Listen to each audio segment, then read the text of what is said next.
El pasaje de la escritura que vamos a estudiar el día de hoy es el capítulo 10 de Apocalipsis.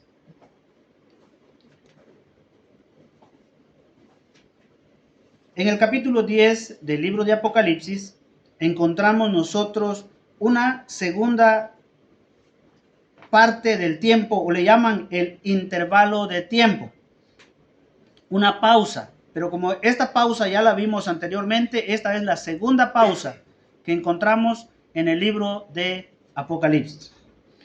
Dentro de esta pausa de tiempo, nosotros encontramos varios sucesos iniciales en preparación para el toque de la final trompeta.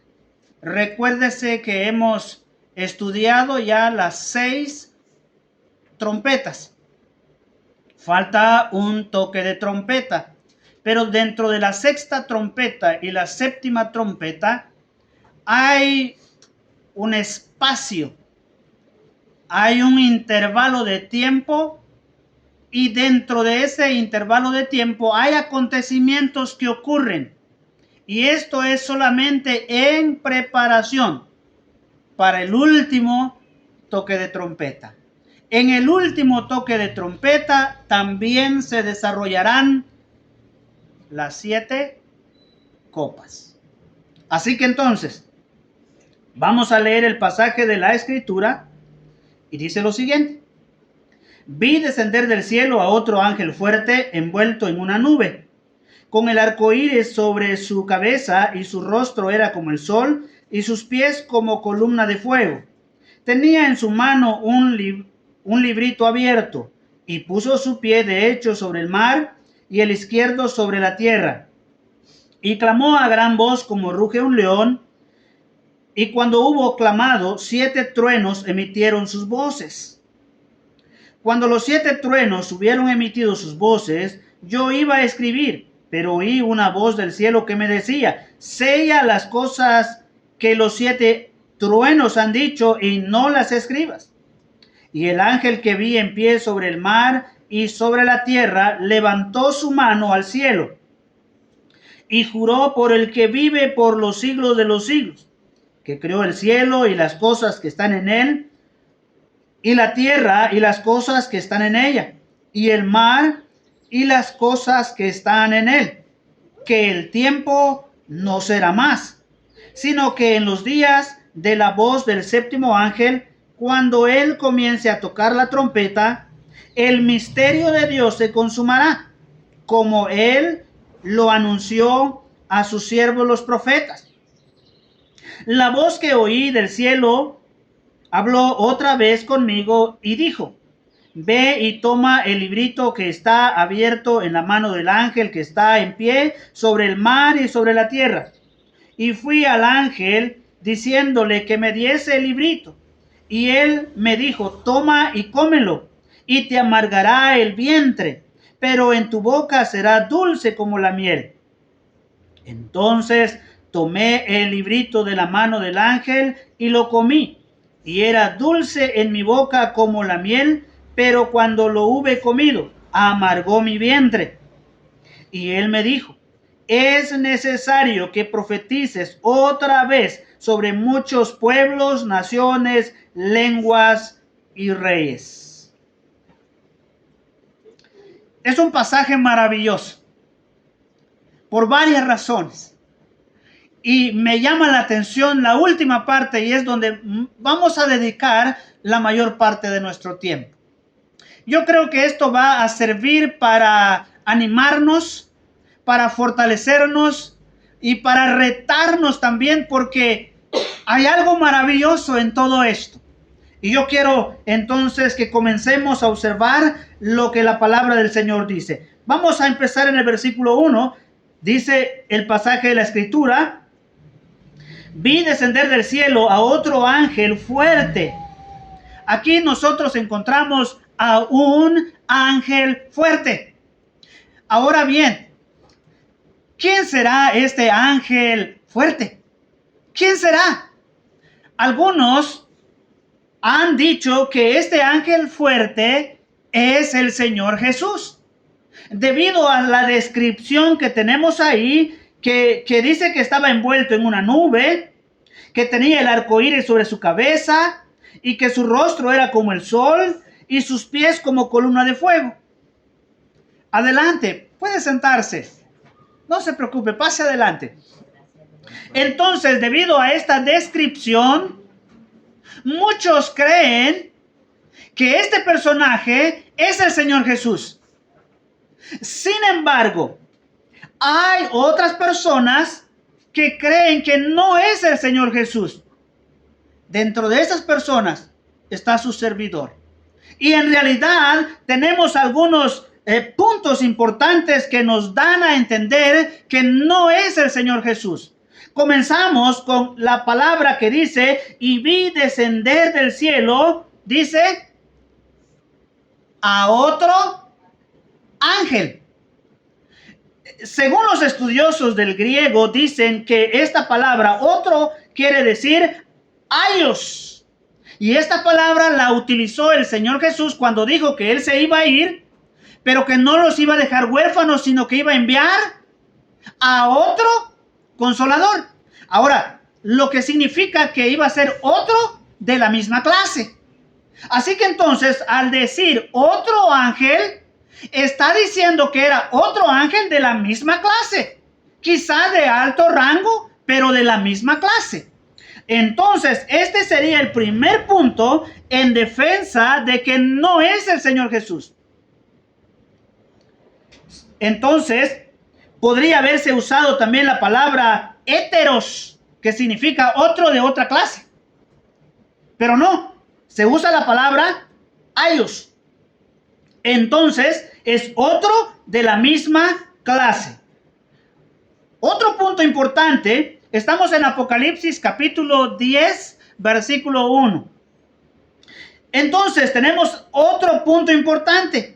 Y esto lo vemos en todo el libro de Apocalipsis. Que Juan le da a Jesús títulos inconfundibles.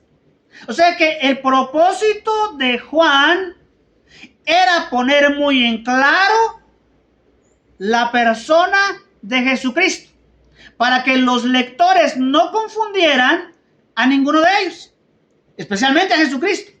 Así que Juan le llama el testigo fiel, el primogénito de los muertos, el soberano de los reyes de la tierra, el Hijo del Hombre, el primero y el último. Son títulos apropiados para el Señor Jesús. Es otra diferencia. También encontramos que este ángel, ¿de dónde viene? Dice que este ángel viene desde el cielo, ¿a dónde? A la tierra.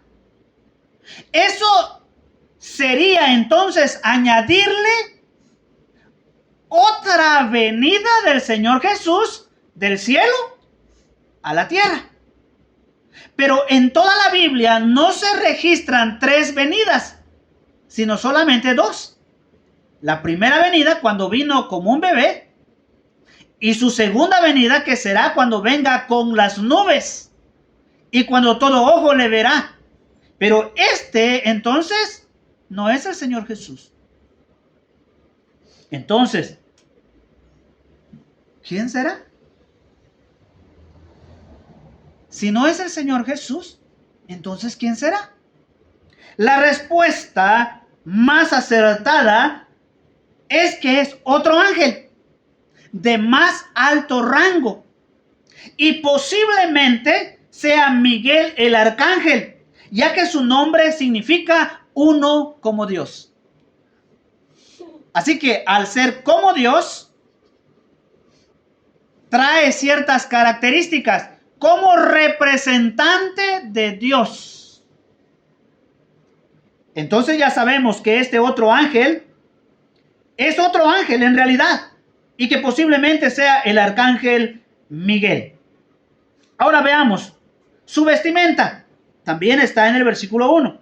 Dice: vi descender del cielo a otro ángel fuerte, envuelto en una nube, con el arco iris sobre su cabeza, y su rostro era como el sol, y sus pies como columna de fuego.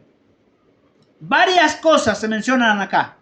Primero, se menciona que estaba envuelto en una nube. Esto refleja la majestad y la gloria trayendo juicio.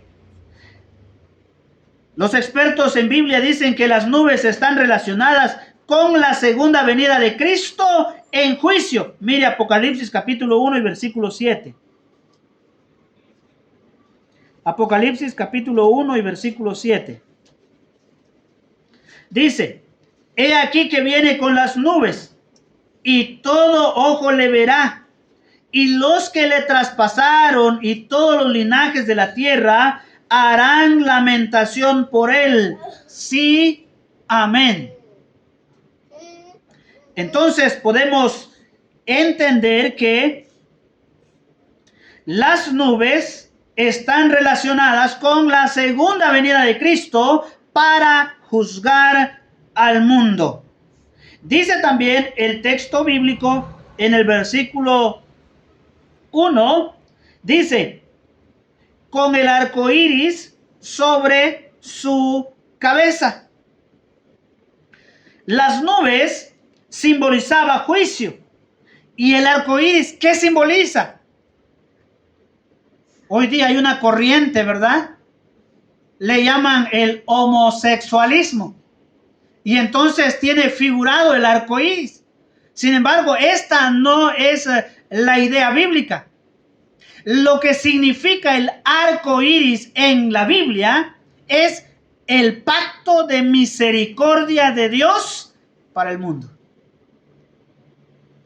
¿Por qué Dios no destruyó completito a todo el mundo? ¿Por qué preservó la vida a Noé y a 7 personas más? ¿Por qué? ¿Noé no era pecador? ¿Sus hijos no eran pecadores? ¿Por qué preservó la vida de ellos? Su misericordia. Fue su misericordia.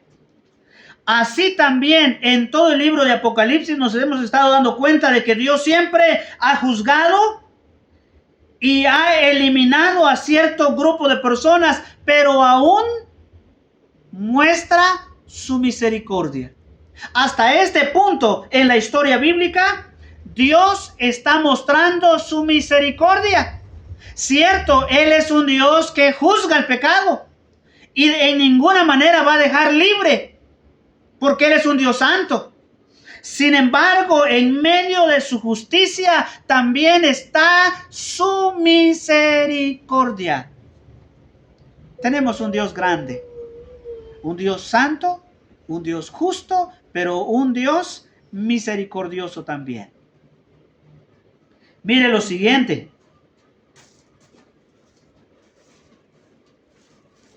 Dice el texto bíblico, y su rostro era como el sol, y sus pies como columna de fuego.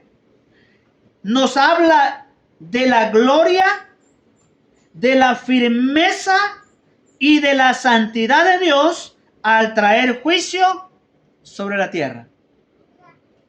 En realidad, cuando Dios dice que va a traer juicio sobre la tierra, es tan seguro que así va a ser. No se puede cambiar, no se puede evadir. Es tan seguro, pero también vemos la santidad de Dios en su juicio. No es como nosotros los seres humanos. Normalmente cuando queremos hacer algo en contra de una persona es porque nos queremos ¿qué? Vengar. Dios no. Él es santo. Él es justo. Y entonces cuando Él dice que va a juzgar al mundo, lo va a hacer. Ahora bien, podemos ver en el versículo 2 en adelante de Apocalipsis. Apocalipsis 10. Aquí tenemos nosotros un acto extraordinario o especial o grandioso, como le queramos llamar. Dice, tenía en su mano un librito abierto y puso su pie derecho sobre el mar y el izquierdo sobre la tierra. Este ángel que desciende del cielo, dice la palabra de Dios que pone un pie sobre el mar y el otro sobre la tierra. Esto demuestra la autoridad, la soberanía de Dios para juzgar a toda la tierra. En la lectura que dábamos al inicio de nuestro servicio dice que un día, en el día del juicio, Dios va a destruir toda la tierra. Dice que se van a deshacer la tierra y el cielo. Y esto se va a quemar y se va a fundir. Y Dios va a crear ¿qué? Nuevos cielos y nueva tierra. Así que entonces el juicio de Dios será a nivel mundial y universal. Por eso el ángel pone su pie sobre la tierra y sobre el mar, implicando que el juicio será sobre toda la tierra en su totalidad. Esto anticipa también las 7 copas que vendrán después del toque de la 7ª trompeta. Ahora vemos más adelante en el versículo 3, mire lo que dice: y clamó a gran voz como ruge un león. Y cuando hubo clamado, 7 truenos emitieron sus voces. Aquí vemos nosotros que los truenos reflejan juicio. Mire lo que dice Apocalipsis capítulo 8 y versículo 5.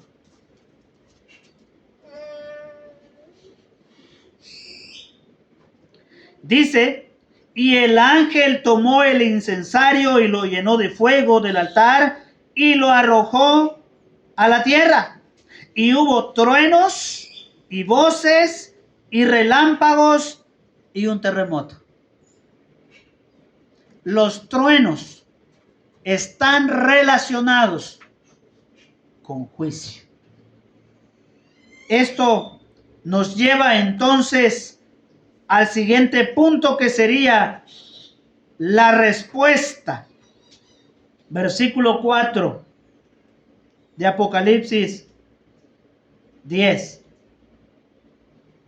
Dice: cuando los 7 truenos hubieron emitido sus voces, yo iba a escribir, pero oí una voz del cielo que me decía: sella las cosas que los 7 truenos han dicho y no las escribas. Los 7 truenos comunicaron un mensaje. Juan, como había recibido órdenes de escribir todo lo que había visto y oído, inmediatamente se pone a querer escribir, pero en ese mismo instante escucha una voz que le prohíbe escribir. Sino dijo: sella lo que ellos dijeron. En realidad, no sabemos el porqué de la prohibición. Y no sabemos qué fue realmente lo que emitieron y lo que dijeron. ¿Cuál fue el mensaje? No lo sabemos. Algunos dicen que puede ser que el juicio que venía allí como información era demasiado aterrador para que la gente lo supiera. Posiblemente. El punto es que hay algunas verdades que a Dios le ha placido no revelar. Mire lo que dice Deuteronomio, capítulo 29 y versículo 29. Vayamos a Deuteronomio 29, 29. Dice: las cosas secretas pertenecen a Jehová nuestro Dios, mas las reveladas son para nosotros y para nuestros hijos para siempre, para que cumplamos todas las palabras de esta ley. En realidad no debemos preocuparnos por estas cosas que a Dios le ha placido no revelar. Hay personas que se pasan el tiempo buscándole varias cosas al texto, inventando cosas para tratar de entender lo que está ahí. Pero si a Dios le ha placido no revelar, bueno, dejémoslo ahí. ¿Por qué? Porque hay cosas que Dios sí reveló y quiere que nosotros lo sepamos. Y quiere que nosotros obedezcamos. Y quiere que nosotros lo transmitamos a nuestros hijos. Y entonces, por esa razón, Él permite que nosotros lo conozcamos. Muchas cosas el Señor ha revelado en la Biblia. A veces ni siquiera sabemos lo que dice la Biblia. Mucho menos obedecer lo que dice la Biblia. ¿Cuántas cosas nosotros como creyentes sabemos pero no las hacemos? Y aún algunos todavía buscándole lados a otras cosas que a Dios le ha placido no revelar. Dice el texto bíblico, las cosas secretas le pertenecen al Señor y no a nosotros. Así que entonces, el mensaje que venía no sabemos, porque a Dios le ha placido no revelar algunas verdades, pero a su tiempo lo revelará. Versículo 5 y 7. Aquí vemos nosotros un anuncio. Y dice, y el ángel que vi en pie sobre el mar y sobre la tierra, levantó su mano al cielo y juró por el que vive por los siglos de los siglos, que creó el cielo y las cosas que están en él, y la tierra y las cosas que están en ella, y el mar y las cosas que están en él, que el tiempo no será más.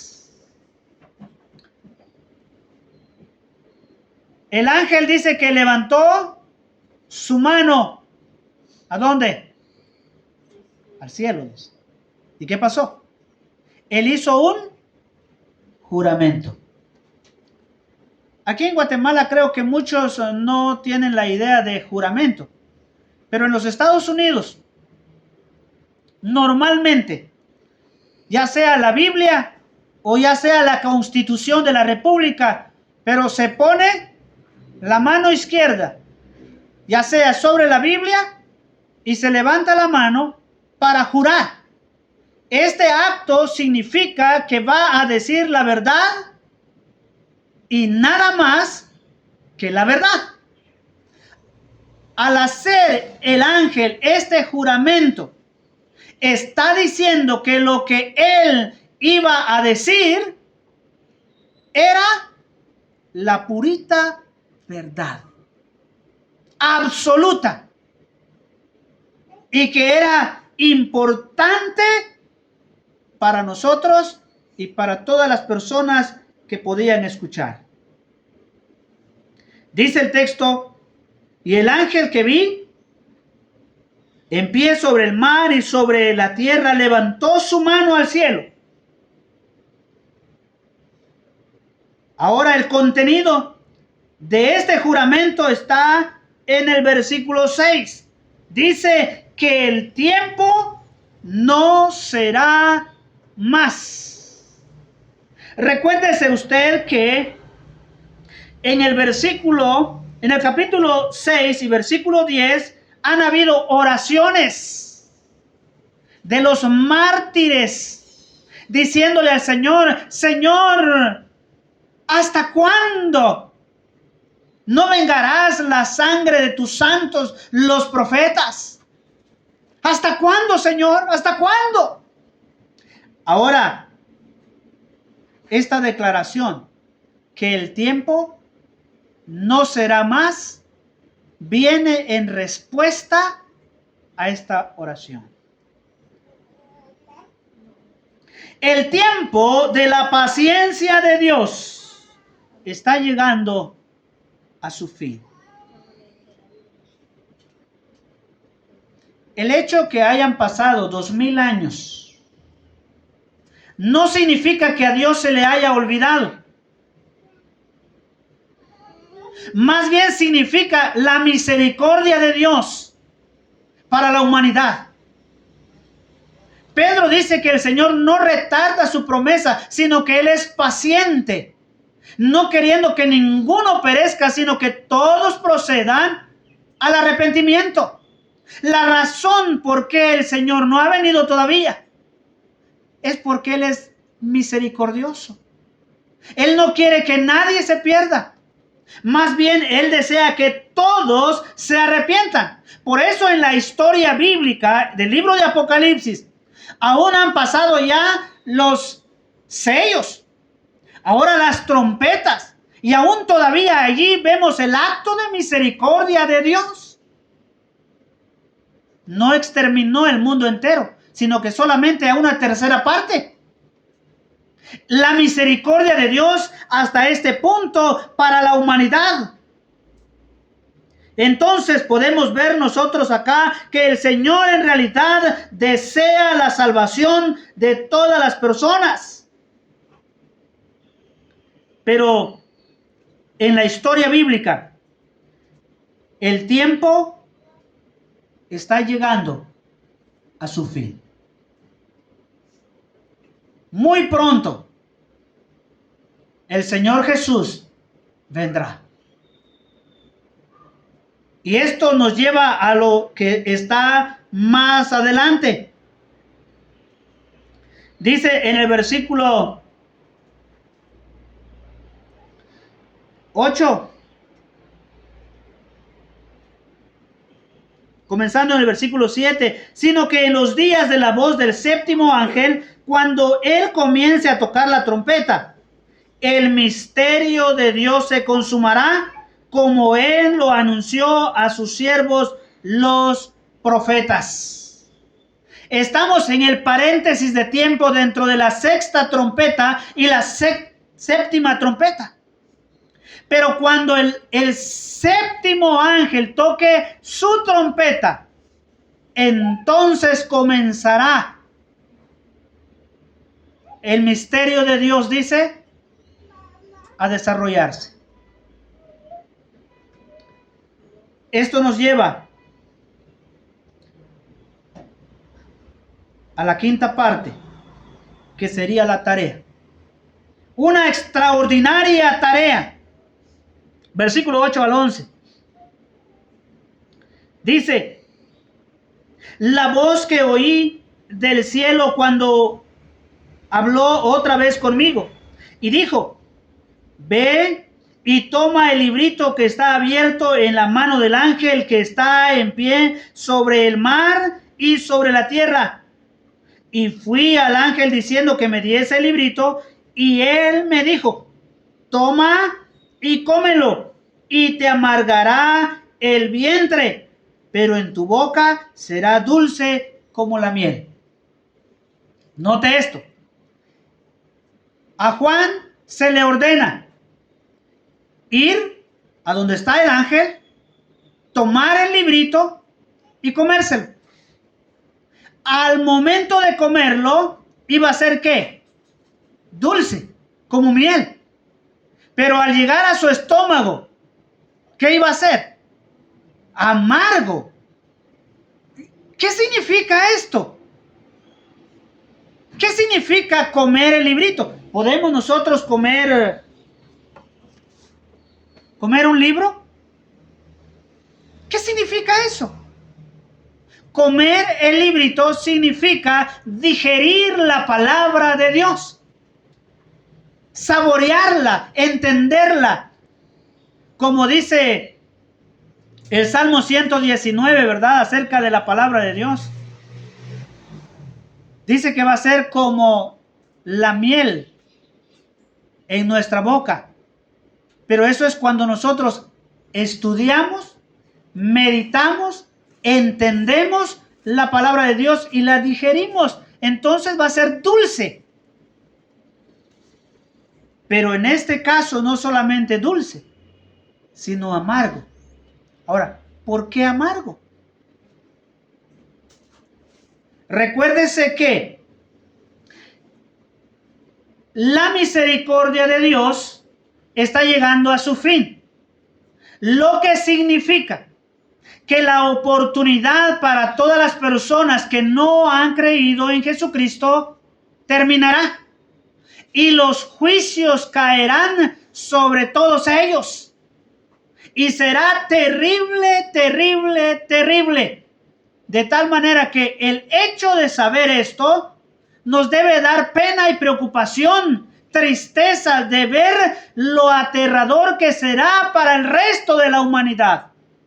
Imagínese, si usted y yo tenemos algún hermano que no es creyente, el simple hecho de saber los juicios aterradores que vendrán debe entonces hacer que nosotros sintamos tristeza y dolor por ellos. Aunque nosotros humanamente a veces nos alegramos cuando alguien sufre. Hay personas que se atreven a decir a veces, qué bueno, merecido lo tenía.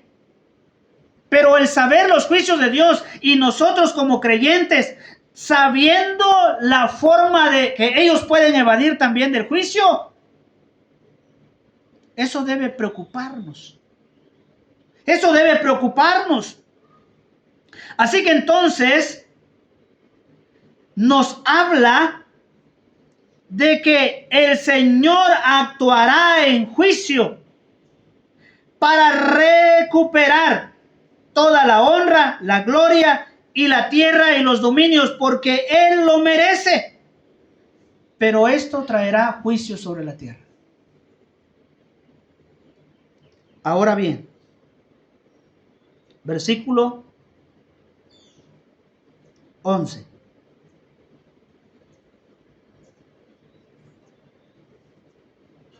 Y Él me dijo,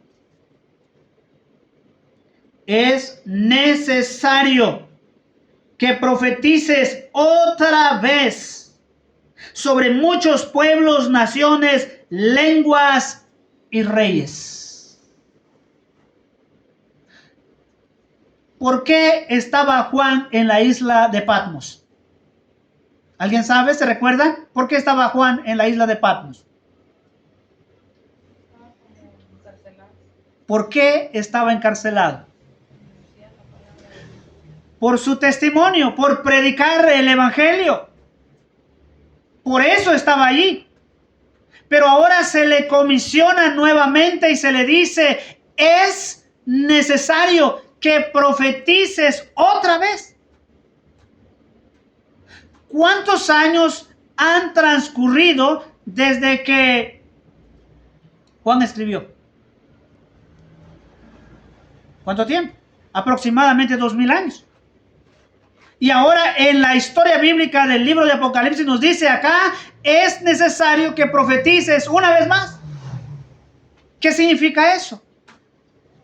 Significa que los creyentes tenemos la necesidad y la obligación de predicar el evangelio.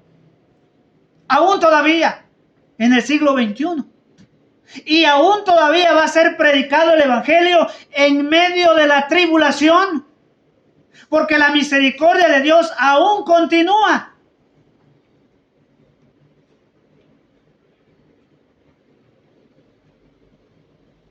Es una lástima que el pueblo de Dios se haya sentado en sus laureles y haberse despreocupado por los demás. Y llegar a pensar, bueno, ya les dije y no quieren, pues ahí que miren ellos cómo salen. Cuando el texto bíblico dice, es necesario que profetices otra vez.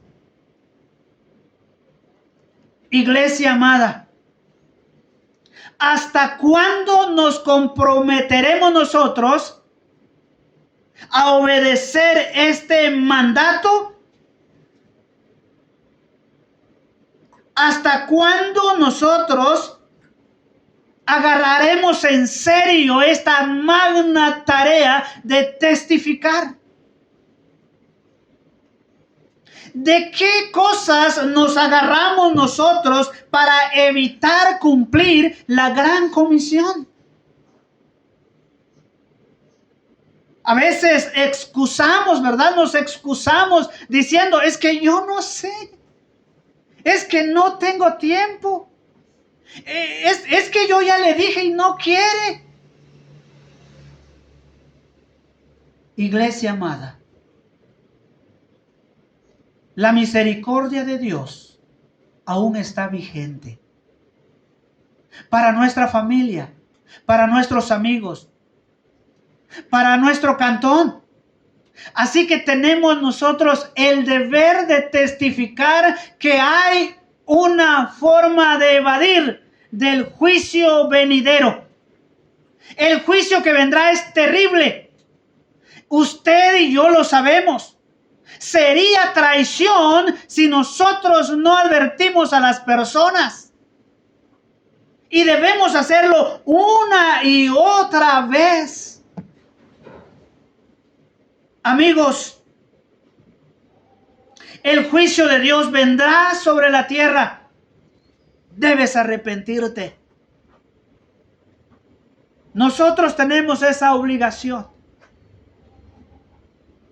Salir a las calles, repartir folletos, evangelizar, invitar a más personas. Estamos a tiempo para trabajar. Tenemos fuerzas, tenemos salud, tenemos la bendición y el llamado de Dios para hacerlo. ¿Cuándo comenzaremos a comprometernos nosotros? Yo le invito esta mañana a que se comprometa. Como dice el Señor, es necesario que profetices otra vez. Y no dice solo a tu familia, no dice solo a tus amigos. Dice el texto bíblico, sobre muchos pueblos, naciones, lenguas y reyes. Cuando estudiaba este pasaje, vino a mi mente tener otra actividad en el cantón, para que todos escuchen que hay un juicio venidero y que será terrible sobremanera, pero que hay una forma de escapar de ese juicio gracias a la misericordia de Dios. Así que necesitamos obedecer la voz del Señor, como Juan obedeció al mandato del Señor. ¿Está usted dispuesto a obedecer al Señor?